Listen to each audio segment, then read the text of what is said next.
প্রেক্ষাপট হয়েছে যেটা আগুন লাগার প্রেক্ষিতে যে পরিস্থিতি উদ্ভব হয়েছে সেটা নিয়ে আমরা এখানে দীর্ঘ সময় ধরে আমরা কথা বলেছি। সরকারের সকল প্রতিষ্ঠান ছিল এটার এই যে দুর্যোগ ব্যবস্থাপনার স্থায়ী নির্দেশিকা অনুসারে আজকের এই সভাটা এখানে হয়েছে। তো এটাতে বহু কিছু আমরা আলাপ আলোচনা করেছি এই সমস্তগুলো নিয়ে। তো এটার একটা কোর কমিটি গঠন করা হয়েছে। এটা সদস্য 7 সদস্য বিশিষ্ট। এটা স্বরাষ্ট্র সচিবের নেতৃত্বে এইটা আগামী 5 তারিখের মধ্যে দেবে। আবার এই একই সভা আগামী 5 তারিখ আবার হবে। এই কমিটির নির্দেশনা অনুসারে আমরা পরিকল্পনা গ্রহণ করা হবে, যাতে শুধু এইটা নয়, আগুন নয়, অন্যান্য যে সমস্ত দুর্যোগগুলা পোহাইতে হয় সেগুলি আমরা যাতে যথাযথভাবে আমরা ব্যবস্থা গ্রহণ করা যায়।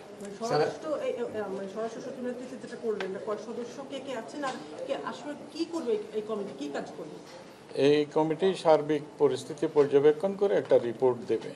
কত দিনের মধ্যে স্যার? এটা 5 তারিখের মধ্যে। 5 নভেম্বর। স্যার, এর আগে সচিবালয়ে আগুনের ঘটনা ঘটেছিল। হ্যাঁ, সব ঘটনা।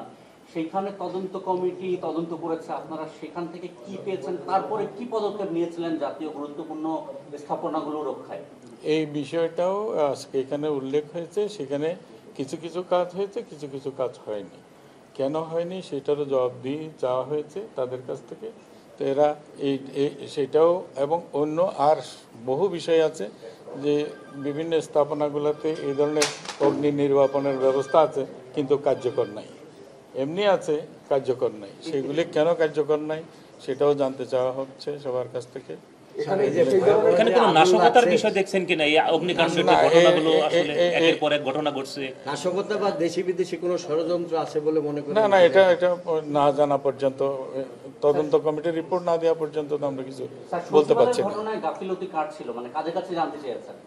এটা স্বরাষ্ট্র সচিবের নেতৃত্বেই কমিটিটা তখনও হয়েছিল, সচিবের কাছ থেকেই জানতে চাওয়া হয়েছে।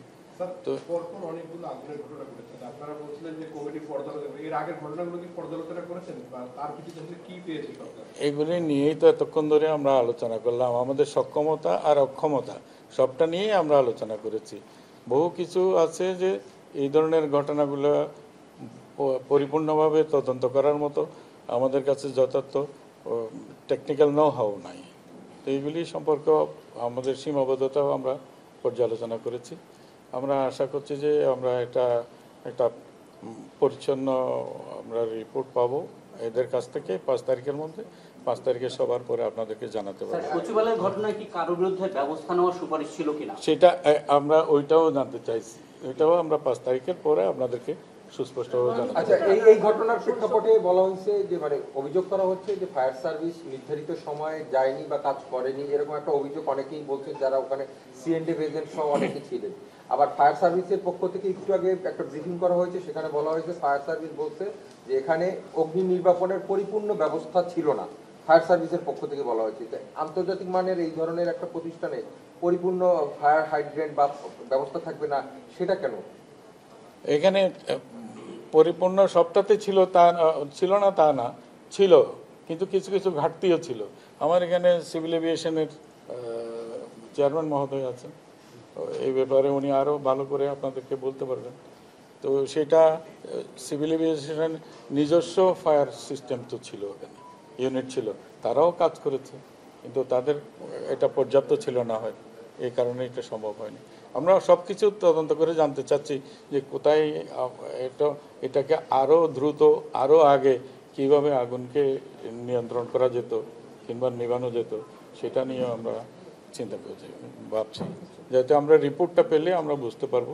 এরা ইন্টেন্স একটা রিপোর্ট আমাদেরকে দেবে, 5 তারিখ। প্রযুক্তিগত স্বল্পতার কথা বলেছেন, দেশের বাইরে থেকে কি ধরনের কোনো প্রযুক্তি আমাদের চিন্তার মধ্যে আছে, এটা ওই কমিটি সাজেস্ট করবে যে যদি এরকম আনতে হয় তাহলে কোথা থেকে বাইরে থেকে যদি আনতে হয় তাও আনতে হবে। স্যার 7 সদস্য বিশিষ্ট যে কমিটি এর কোন কত সচিব এটা 12-13 জন বারো- আদার্স এজেন্সি সব স্টক হোল্ডার 12-14 জনের মধ্যে। ফাইনাল করা হয়নি, ফাইনাল করলে হবে।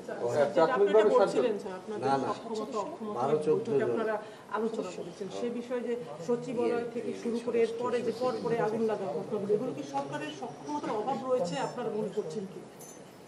সব একটা বিষয় হচ্ছে যে আগুন তো এটা হঠাৎ করে লাগে, সেটা নির্বাপনের ব্যাপারে সরকারের সক্ষমতা কি অক্ষমতার একটা ব্যাপার আছে, কিংবা এইটাতে আবার ওই প্রতিষ্ঠানেরও তো কিছু দায় রয়ে গেছে, সেইগুলি আমরা সব কিছুই খতিয়ে দেখবো আর কি এটার পরে। স্যার, ওই যে আগুন লাগছে এখানে কি ক্ষয়ক্ষতিটাও কি এই কমিটি নিরূপণ করবে নাকি না, ক্ষয়ক্ষতি এটা নিরূপণ নিরূপণ করবে না? ওইটা কিভাবে জানবো আমরা? ওইটা এয়ারপোর্ট অথরিটি একটা ইনকোয়ারি কমিটি করেছে, তারা এটা নিরূপণ করবে। সবাই ধন্যবাদ।